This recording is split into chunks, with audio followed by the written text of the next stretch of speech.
Hello everyone, it's Dr. Sam.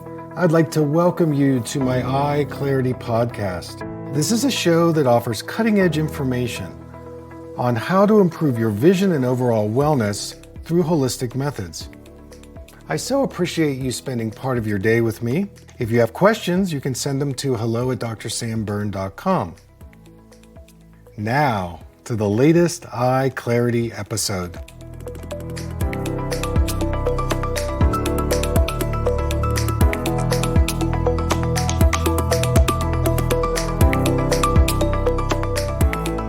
Hey everybody, it's Dr. Sam, and I'd like to welcome you to a special EyeClarity podcast today.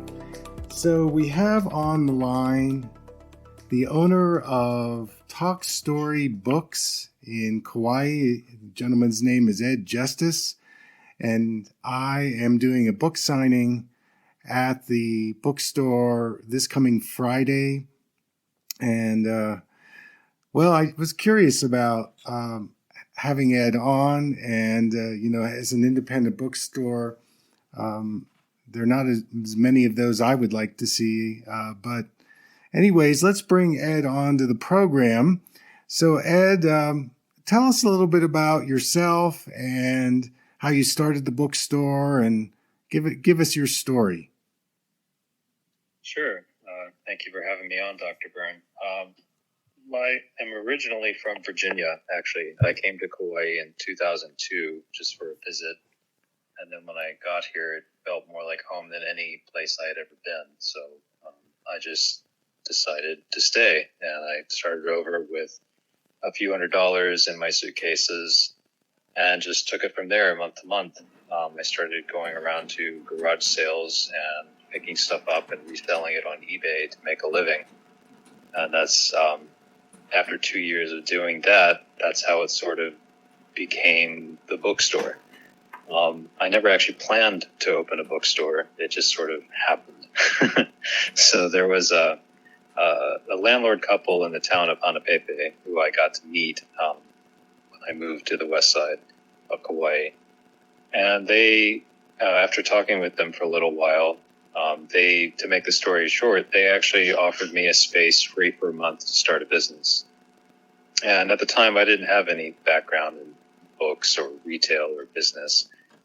So it just seemed like a good way to get the eBay product out of the house. And I figured if customers would walk into the shop, maybe I might sell more of the eBay product. But it seemed obvious once I moved all the stuff into the shop that it seemed like a bookstore and curiosity shop, because I had about 3,000 used books in a variety of odds and ends. And that's basically how it got started. And I also didn't know what to call it either, because I didn't want it to have a name that would be kind of typical, like Paradise Books or something boring like Kauai Bookstore. I thought, okay, what can we call it? So I put it out to the community to ask them, what would you like the store to be called?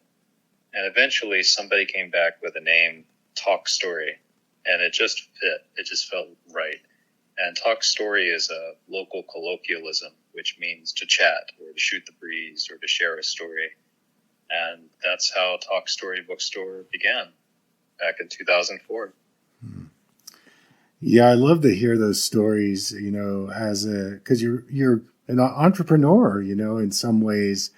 And I know the magic of Kauai. Sometimes, you go to a place and you never think you're going to stay there. And then all of a sudden you become a pillar of the community.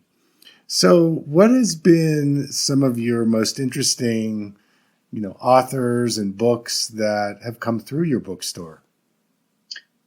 Well, every Friday night, there's the Hanapepe Friday Night Festival and Art Walk. And that's been going on for about 20 plus years.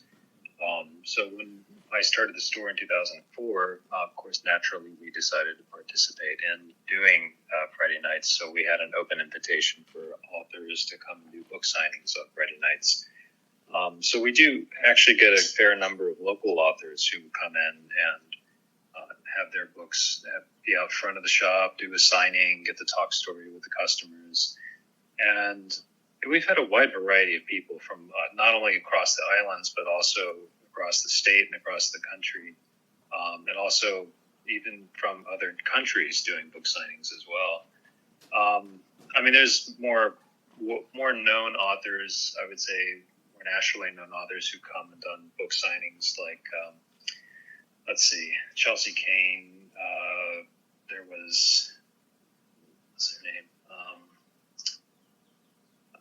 Londa Brunstetter, and then there was a few other people who've been nationally recognized.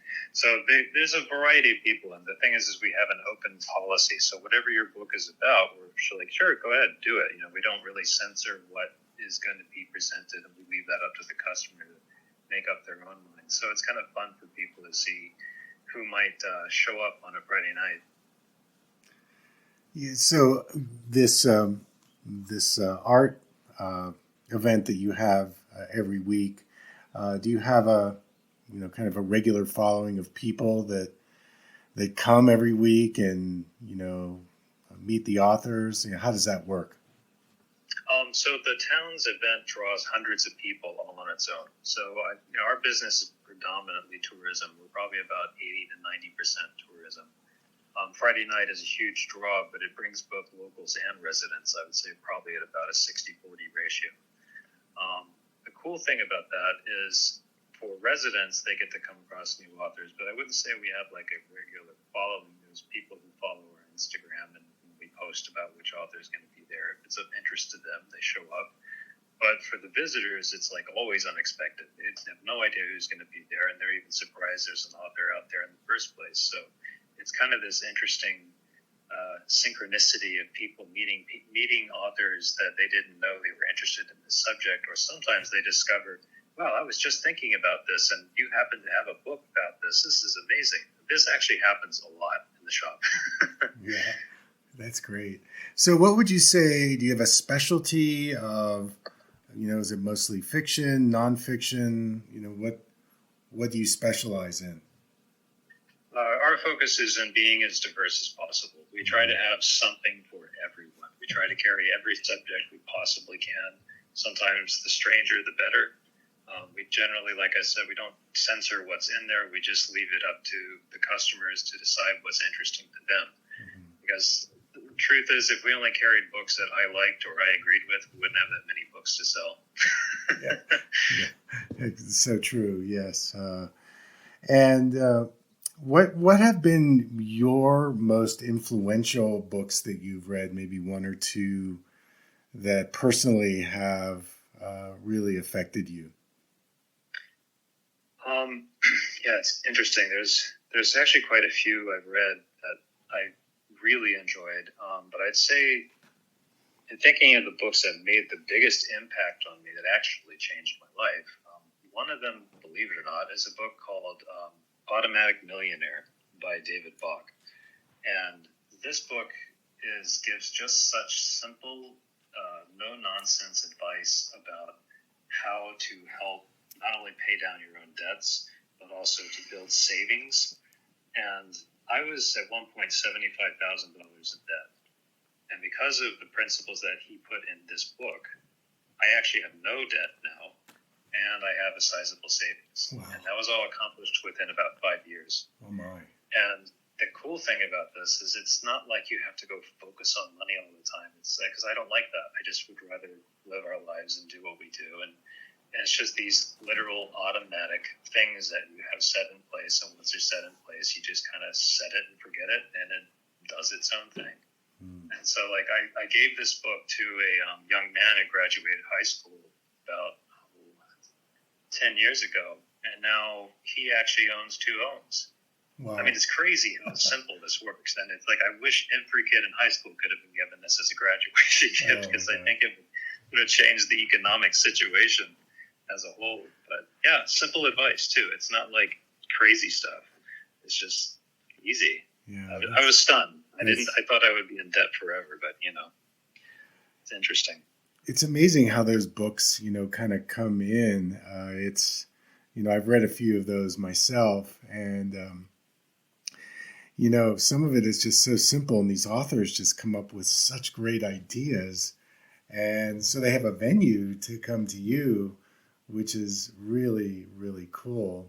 So what do you do outside of the book business? What are some of your hobbies in Kauai?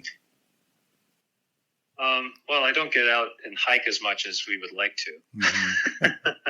I mean, it's like kind of funny. The beach is only about 15 minutes away, and since we've been down to the beach, so a lot of people think, oh, if I move to Hawaii, I'll be in the beach all the time. Well, maybe if you're like a surfer, or it's like your passion and hobby. But as with all of us, life just kind of keeps going on. But generally, my own personal hobbies is I actually enjoy writing. I've been working on a multi-part novel series for the last 20 years, starting to approach agents with it. And then on top of that, helping my wife with her graphic design business that's turned into her full-time business, stickers and artwork that she does as wholesale merchandise across the island. Oh, so that's good. a lot of fun. That's cool. Collaborating and creating with her. So do you use much social media in your book business? Not a lot. I mean, I would say most of our interaction with customers comes from people just walking in. And I'd say walk-in customers is about 95% of our business. We do have social media presence like Instagram. And generally, my wife, Yuriko, is the one who is more savvy with all that. So she'll take photos and videos and do posts for stories and things like that. And that seems to be where we get most of our attraction for local residents who are following us to see what's the newest things we've got in, or who's going to be stopping by to do a signing. Yeah, it's kind of interesting. I just don't have the time for it most of the time.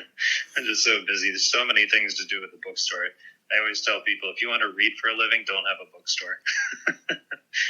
I actually have some friends that owned a bookstore in Humboldt County in California for many years, and they sold it and they retired here to New Mexico, and they said the same thing.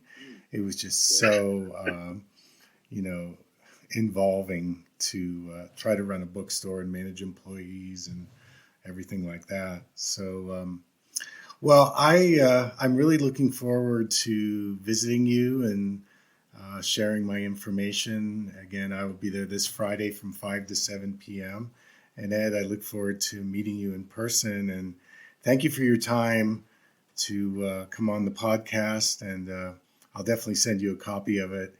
And, thank you for hosting me and doing what you're doing. No problem. It's our honor to have you, and we'll look forward to seeing you on Friday.